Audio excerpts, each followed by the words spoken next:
Hello everyone, this is Amy Thompson, CCAT's Chief Talent and Training Officer. I'm very excited today to introduce you to some of the methods for digital thread and model-based definition with some of our expert team members. Today you're going to get to see automated workflows for CNC programming. This is how operators and programmers, manufacturing engineers and supervisors can use that really valuable information that's been embedded in the digital thread to automate work. So here's our CCAT team. Hi, my name is Nasir Mannan. I'm the principal engineer here at the Connecticut Center for Advanced Technology. Today, we're going to be talking about how to use model-based definition to streamline manufacturing processes. With me today, we have Brian Connon, mechanical engineer, an expert in Siemens NX CAM. He's going to be walking us through how to teach Siemens NX strategies that it needs to know in order to automatically generate a CNC program. Ryan? Thank you, Nasir. So in this video, we're going to go through 4 different workflows that we can use in Siemens NX to teach NX how to machine a part more easily. We're going to go through creating a setup template. We're going to go through built-in feature-based machining. We're going to go through how you can teach NX to recognize features that it doesn't natively recognize. And then we're going to go through how you can teach NX how to machine these features. So we're going to start off with creating a setup template. And we're going to come up here, just go File, New, and we're going to make a blank model. We'll just call it Setup. And then save that.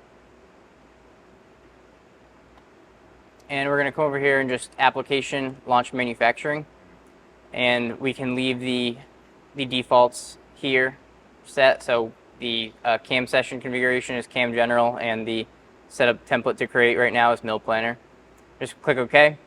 And once we have this blank piece loaded, we can go to our workpiece and edit it and assign a certain material for the part. In this blank document, what we're going to do, this blank part, is we're going to add in any processes that we want to have throughout multiple parts, and any tools that we're going to want to use throughout multiple parts. I see. So you're taking something that's generic that ships with Siemens NX, and you're gonna go ahead and modify that to the flavor of the type of machine and the type of machining that we're going to be doing on the particular part. Exactly. So you can see I already have some prepared, but I just loaded in 4 different operations, and with these operations, we have 4 different tools assigned to them, and what we want to do to make sure they can be used as a template is we're going to select them, right click, go to object, and then template settings. And so for the operations, we want to make sure that the object can be used as a template, and we'll just keep create if parent is created selected. So basically that's saying the object can be loaded in as a template. We can have these 4 operations be used as a template. Yep. And then create if parent is created will create this operation if a parent operation or a parent item is created. So in this case, if you have, say, a tool that is attached to these operations, you just have the second box selected only. I see. So we're going to come over here to the tools and do that as well. Object, template settings, just have create if parent is created. And then, again, program. We can have both of these selected. And method. Both of them selected. So now we can save this file and close it out. And what we can do now is load in a part to be machined and use that template to machine the part. So we're going to open up a part. So in this case, you're using model-based definition. Yeah, and so we have MBD attached to the part, and we'll leverage it later to help with our strategies. So we're going to come over here, launch manufacturing, and then this time, instead of leaving it as the defaults, we're going to browse for a setup part, and we're going to load in that template we just created.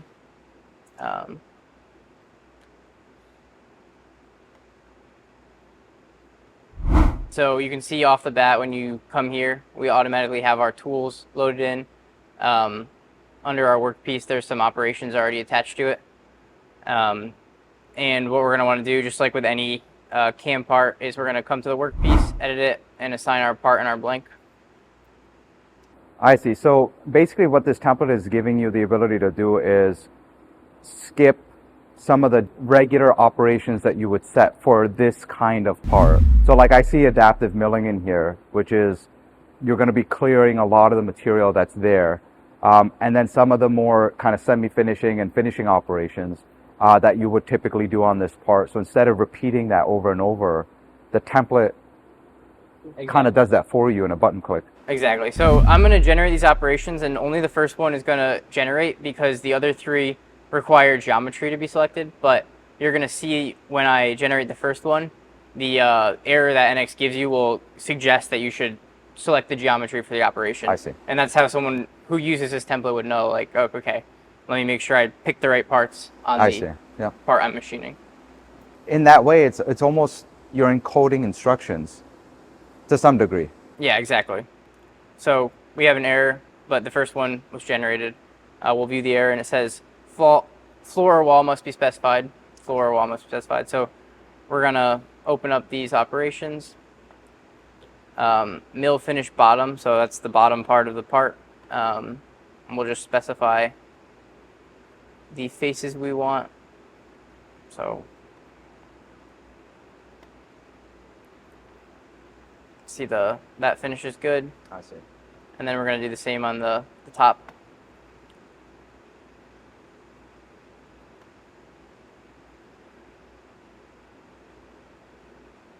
So just any.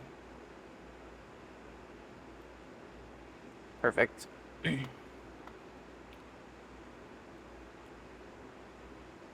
then we're going to do the same for the chamfer. So anywhere there's a chamfer, we're just going to select.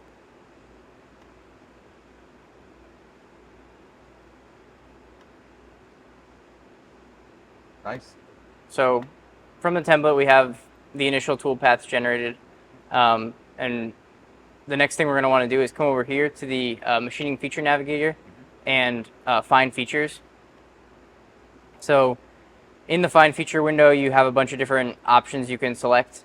These are all built-in features that are trained automatically when you get NX out of the box. I see. So this is your typical prismatic type features, holes, planes, bosses, things of that nature. Exactly. So you can come over here and select. So we're going to look for steps and holes, and we have our geometry selected. So we're just going to come over here and click Find Feature, and you can see it found a bunch of different pockets and holes that it's going to machine. So we're going to press OK. You can see though it didn't find these indents, and we're going to need to machine those eventually. So we'll come back to that after.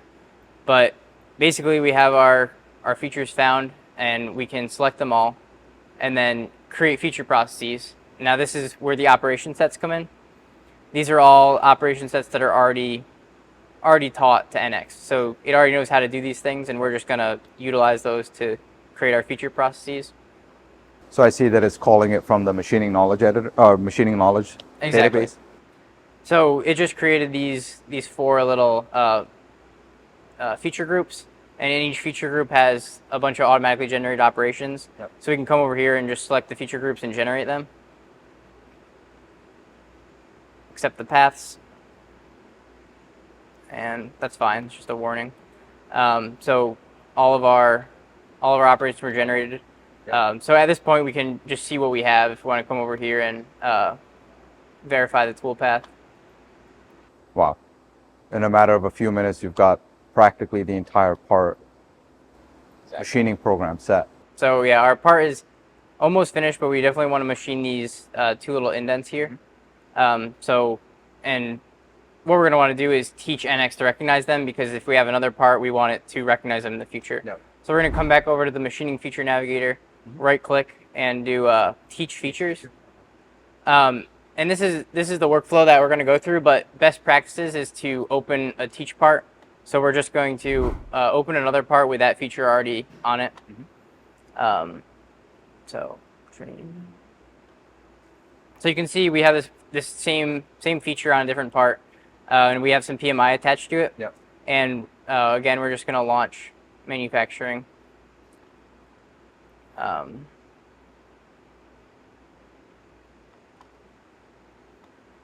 And come over here and click Teach Feature. So now we're in here. We're going to go to customer feature and just add new feature, and we'll call this indent. And then again, we need a recognition rule paired with it. So custom feature, click add new rule, and it'll automatically name it indent. I see. And then it's important you also select add matching conditions from PMI annotations. Yep. And what this does is it tells NX that any PMI associated with here, Yep. we want to potentially use later to teach it how to machine the part. So what if, for example, here we have a surface roughness call out, and it's different for the next part? Yeah, so we can teach NX strategies to machine it differently if the surface roughness is different. I see, but it will recognize the surface roughness because of you adding in the PMI annotations as a recognition rule. Exactly, and there are a few things you have to make sure you do when you assign PMI. If for most of the PMI you add, you have to add a label afterward. So in this case, the label is diameter. Yep. And that's just going to tell NX to call this PMI diameter when you use it in the teach operation sets. I see. So we're going to select this face. This is the feature we want to teach it. And click teach recognition rule. So now we have this this feature taught to NX with the associated PMI. Mm-hmm. So if we come back over here and do find features, you can see that we have indent as an option now. Mm-hmm. And so we'll just find features again, and you can see it recognizes the two indents. Oh, nice. And so they could be different sizes or a little bit different, and it'll still recognize them based off the face. I see. So the fact that you associated the PMI, it's essentially like an attribute of the particular geometry. Exactly. So like the surface roughness, even if it's different, it's still an attribute of the feature. Exactly. I see. So now that we've found the feature, we're just going to press OK. Come over here, we have our two indents, and we're going to group the features. Mm-hmm. So we create a feature group. So what's the purpose of grouping the features? So we're going to group the features so that we can add operations to the group and teach NX to automatically add those operations. Okay. So we just need to create the feature group initially, and you can see we have this new group right here. I see. So then we're going to add an operation to the group, mm-hmm. and once we add that operation, it'll automatically get added. Okay. So. And it's because they're similar features, that's why you group them together. Exactly. Okay. So I'm just going to grab a operation that I already have made.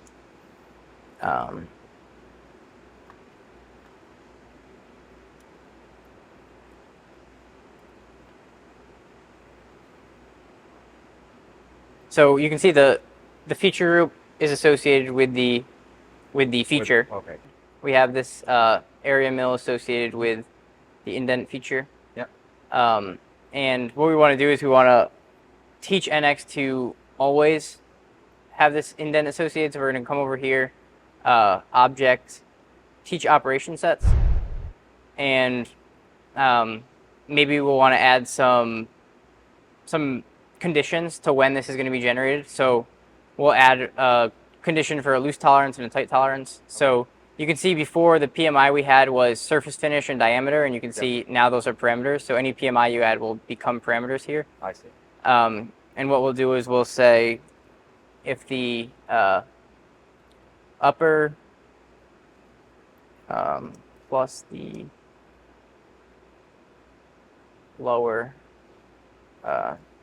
times -1 is greater than or equal to 0.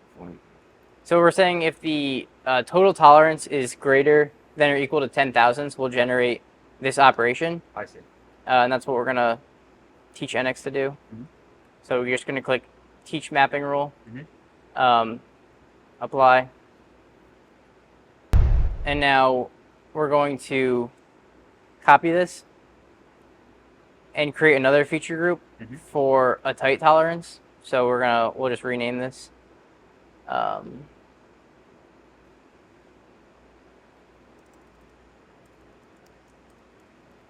then we'll edit this. Maybe for the tighter tolerance, we'll mm-hmm. change our cut pattern or change our the way it cuts this. We'll do a spiral instead, just as an example.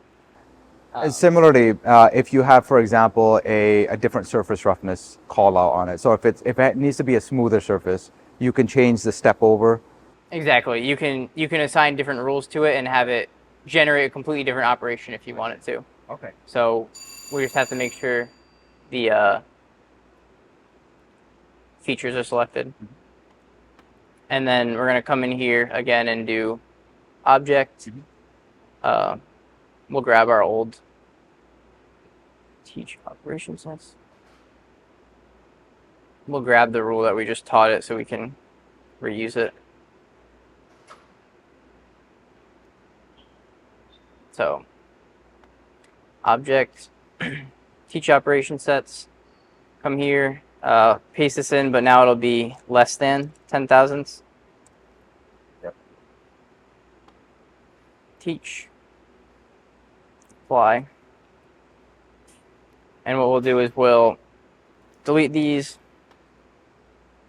come over here and go into modeling,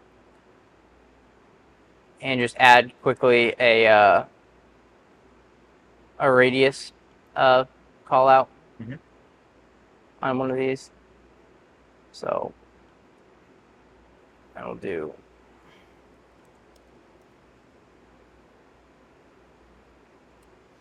the same. So this will allow us to see the different toolpaths that it generates based off of the different tolerance requirements for the two indents. Yep. So we have two different tolerance requirements. Yep. Go back into manufacturing, and we can come over here and right click on this indent, create feature process, and you can see we have our indent and our indent tight tolerance as a feature process. So press OK. And then we'll do the same thing on the other indent, create feature process. Okay. So now we're going to come over here and you can see it generated one with a tight tolerance and one normal. And if you click on tight tolerance, this is less than a total of 10 thousandths, and this is greater than a total of 10 thousandths. So we generated two different operations. And so the other thing you might want to do is come back over here to modeling. And if you say edit your PMI, so this becomes a looser tolerance now. Sure. Come back over to the feature navigator. Yep. And it'll show you that PMI changed, and you just want to come over here and approve changes. Yep. So now if we delete these again and regenerate them. Yep. Oops.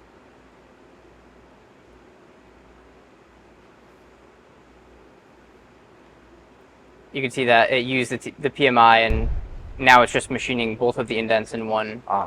Under one category. Exactly. Yep. So since neither of them have a tight tolerance, generate the whole thing.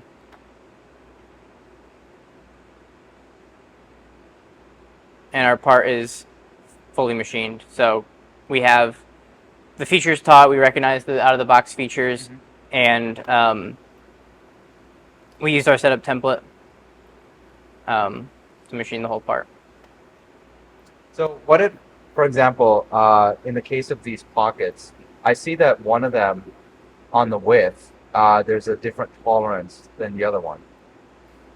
Yeah, so if you, out of the box, NX can recognize pockets and machine them. Yep. We machine them with our template milling operation, but you could also teach it to recognize a unique, like if you wanted to recognize this specific pocket and teach it different operation sets, you could go into your teach operation sets window and modify the tolerance, or you modify the operation based on the tolerance. I see. So this is the operation set we taught to the indent feature is very like you could do that to any feature you want. I see. So it's translatable to any feature, even if the feature is recognized natively within it. Exactly. So your company or your CAD people could become very, very specialized in like training your system to machine different features. I see. That your company is constantly using. Yep. So because even if the tolerances, let's say, were different, or you had a different flatness call out on the bottom of this pocket, you could potentially have NX automatically generate a different program based off of how you originally taught it to handle the different tolerances that are associated with that particular feature. Yeah, so you could have a feature with a really loose tolerance and only require one quick milling operation. Yep. You could have the same feature with a tight tolerance, and you could have 4 different operations that you want included. So you mill it with this tool, you mill it with another tool to make it very, very precise. So this is fantastic technology. I mean, I can see Siemens NX CAM gives you the ability to actually capture knowledge. I can see a circumstance where almost anybody, even a novice CNC programmer can come in, load the part with PMI, and then just reuse the strategies that were taught originally by the more experienced programmer. Exactly. What's next after that? So we can just verify our toolpath and then post out the G-code. So we'll come over here, toolpath, verify.